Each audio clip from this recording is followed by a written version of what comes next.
Pernah kepikiran nggak, berapa sih sebetulnya nilai selembar saham itu? Bukan cuma angka yang kedip-kedip hijau atau merah di layar. Hari ini kita bakal bongkar misteri yang suka bikin investor pusing, dan kita ubah jadi sesuatu yang, lebih masuk akal buat kita semua. Jadi, pertanyaannya, harga saham itu sebenarnya dasarnya apa sih? Logika murni? Atau jangan-jangan cuma kegilaan pasar aja? Atau mungkin campuran keduanya? Nah, ngerti soal ini tuh penting banget, biar kita bisa lebih pede navigasi dunia investasi yang kadang-kadang, ya ampun, bikin bingung. Dan ini bukan main-main loh, taruhannya gede banget. Coba deh kita lihat kasus ledakan.com. Sejarah itu penuh banget sama cerita orang yang mendadak kaya raya, tapi banyak juga yang langsung bangkrut dalam sekejap. Makanya, pertanyaan soal nilai yang sebenarnya ini jadi krusial banget buat kita jawab. Oke. Sebelum kita ngomongin pasar yang begitu besar dan heboh, kita harus mulai dari yang paling dasar dulu, dari satuannya. Apa itu? Ya, satu lembar saham. Cara kita menilai satu lembar saham ini, itu jadi fondasi buat semuanya. Konsep dasarnya sebetulnya simpel banget loh. Nilai dari sebuah investasi apapun itu, termasuk saham ya, itu adalah nilai hari ini dari semua duit yang bakal dia hasilkan di masa depan. Entah itu dari dividen yang kita terima, atau dari duit pas kita jual sahamnya nanti. Intinya cuma satu. Pertanyaannya, uang yang bakal kita dapat nanti, kalau dihitung sekarang nilainya berapa? Nah, ini bagian serunya. Kita bisa langsung coba hitung. Lihat di angka-angkanya. Dengan asumsi kita mau untung minimal atau imbal hasil yang diperlukan, itu 12%, hitungan kita nunjukin kalau nilai wajar saham ini seharusnya $54.69. Padahal harga pasarnya sekarang cuma $50. Artinya apa? Menurut model ini good deal. Ada potensi cuan di sini. Tapi kan, gimana kalau kita mau pegang saham ini buat jangka panjang, lebih dari setahun gitu? Nah, disinilah model pertumbuhan Gordon ini jadi pahlawan. Formulanya kelihatan simple, tapi ini powerful banget. Model ini bantu kita hitung nilainya kalau kita pegang terus, dengan asumsi dividennya bakal terus tumbuh secara stabil. Dan ini dia contohnya pakai perusahaan beneran, Coca-Cola. Keren kan? Coba lihat, kita tinggal masukin data dividen mereka, perkiraan pertumbuhannya berapa, sama keuntungan yang kita harapkan. Voila, model ini mengubah teori yang abstrak jadi angka yang jelas, $54.12. Jadi, poin kuncinya di sini tuh gini, nilai fundamental sebuah saham itu bukan soal harga di layar hari ini, tapi soal potensi pendapatan dia di masa depan. Itu dia. Oke, sampai sini kita udah ngerti nih cara ngitung nilai saham. Setidaknya buat diri kita sendiri. Sekarang pertanyaannya lebih besar lagi.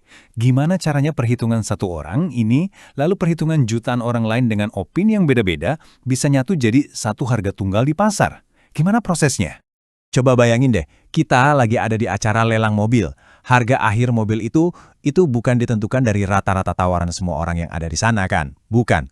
Harganya itu ditentukan oleh satu orang yang mau bayar paling mahal. Dan biasanya orang ini adalah yang punya informasi paling bagus. Misalnya cuma dia yang tahu kalau suara mesin yang aneh itu ternyata benerinnya gampang dan murah banget. Nah, prinsip yang sama persis kayak di lelang tadi, itu juga berlaku di pasar saham. Informasi itu segalanya. Investor yang punya pemahaman lebih dalam soal masa depan perusahaan, dia bahkan lebih yakin. Dan karena lebih yakin, dia berani bayar lebih mahal buat saham itu. Biar lebih jelas, coba kita lihat tabel ini. Fokus ke kolom-kolomnya ya. Ada Booth nih, dia orang dalam, jadi infonya paling lengkap.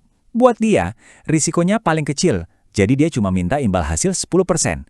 Nah, karena itu, dia jadi orang yang bersedia bayar paling mahal, yaitu $28.57. Jadi, siapa yang nentuin harga pasar? Ya si Booth ini. Harganya akan terbentuk sedikit di atas tawaran tertinggi kedua, yaitu dari Jennifer. Mekanisme penentuan harga kayak gini, ini akhirnya membawa kita ke sebuah teori yang gede banget, yang mencoba ngejelasin gimana pasar saham itu bekerja secara keseluruhan. Tapi sebelum masuk ke teorinya, kita harus paham dulu cara orang bikin ekspektasi atau perkiraan. Ada dua cara nih. Yang pertama, ekspektasi adaptif, ini cuma ngelihat ke belakang. Kemarin begini, ya besok juga bakal begini. Cara kedua, nah ini yang penting, ekspektasi rasional. Ini pakai semua informasi yang ada, data masa lalu, kondisi sekarang, sampai perkiraan ke depan buat bikin tebakan terbaik. Contohnya gampang deh, ada Josie pengelaju. Dia tahu banget kalau perjalanan dia itu biasanya 30 menit. Tapi dia juga tahu kalau jam sibuk pasti nambah 10 menit. Jadi, ekspektasi rasionalnya soal waktu perjalanan adalah 40 menit. Poin pentingnya di sini, ekspektasi rasional itu bukan berarti ramalannya pasti 100% benar. Bukan, tapi itu adalah tebakan terbaik yang bisa dia buat dengan semua fakta yang dia punya. Kalaupun tiba-tiba ada kecelakaan dan dia jadi telat, ekspektasi 40 menitnya tadi itu tetap rasional. Nah, pas kita bawa ide soal tebakan terbaik ini ke dunia keuangan, lahirlah yang namanya hipotesis pasar efisien. Gampangnya gini, teori ini bilang kalau harga saham hari ini tuh udah mencerminkan semua informasi yang diketahui publik, semuanya. Terus artinya apa buat kita? Artinya, di pasar yang efisien, nggak ada tuh yang namanya duit gampang. Semua peluang keuntungan yang kelihatan jelas, itu bakal langsung hilang dalam sekejap. Kok bisa? Ya karena begitu ada saham yang harganya kemurahan, para investor pinter bakal langsung serbu beli. Aksi beli mereka itu sendiri yang langsung naikin harganya, sampai peluang untungnya, ya hilang. Pasar itu pinter, dia moreksi dirinya sendiri dengan cepat banget. Oke, ini semua kedengerannya teori banget ya. Jadi, ayo kita tarik lagi ke dunia nyata. Intinya, semua ini artinya apa buat kita, para investor? Gimana soal tips panas dari pialang saham? Kita semua pasti pernah dengar kan bisikan-bisikan kayak, beli saham A pasti naik minggu depan. Pertanyaannya, info kayak gini beneran bisa bikin kita kaya nggak sih? Kalau menurut teori pasar efisien, jawabannya sayangnya enggak. Kenapa? Karena pas tips panas itu nyampe ke telinga kita, itu udah bukan berita panas lagi, itu udah berita kemarin. Pasar udah tahu duluan, dan harganya udah terlanjur bergerak buat nyesuaiin sama info itu. Peluangnya udah keburu lewat. Ini ada cerita lucu tapi beneran terjadi yang nunjukin poin ini dengan jelas.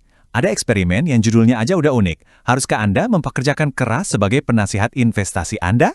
Hasilnya, pilihan saham yang diambil acak sama seekor orangutan ternyata kinerjanya bisa sebagus para analis profesional.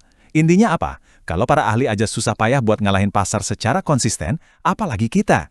Jadi, kesimpulan praktis dari semua teori ini ternyata simpel banget. Buat kebanyakan dari kita, strategi terbaik itu bukan sok pinter mencoba ngalahin pasar. Malah sebaliknya, main aman buat jangka panjang, beli portofolio yang isinya macam-macam, terus ya udah, diamin aja, beli dan tahan. Tapi tunggu dulu, kalau pasar beneran seefisien dan serasional itu, terus gimana dong kita ngejelasin momen-momen kayak market crash? Bukannya kepanikan massal yang bikin harga anjlok itu bukti nyata kalau teori ini salah? Peristiwa-peristiwa dramatis kayak Black Monday di tahun 87, waktu pasar tiba-tiba anjlok lebih dari 20% dalam satu hari, itu bener-bener bikin teori ini dipertanyakan. Nggak ada berita fundamental apapun yang bisa ngejelasin kenapa pasar bisa jatuh sedahsyat itu. Nah, dari sinilah lahir sebuah bidang studi yang baru. Nah, inilah dia keuangan perilaku atau behavioral finance. Bidang ini pakai ilmu psikologi buat ngejelasin kenapa pasar kadang-kadang bertingkah aneh. Ternyata kita sebagai manusia itu punya bias. Misalnya nih, kita tuh lebih ngerasa sakit kalau rugi 1.000 daripada ngerasa senang pas untung 1.000. Kita juga sering kepedean, ngerasa lebih pinter dari investor lain. Dan yang paling sering, kita gampang banget ikut-ikutan orang lain. Intinya, kita ini manusia bukan robot kalkulator yang sempurna. Ini akhirnya ninggalin kita dengan satu pertanyaan besar buat direnungkan. Mungkin pasar saham itu emang sebuah mesin yang mencoba bekerja pakai logika. Tapi yang ngejalanin mesin itu kan kita, manusia, yang sering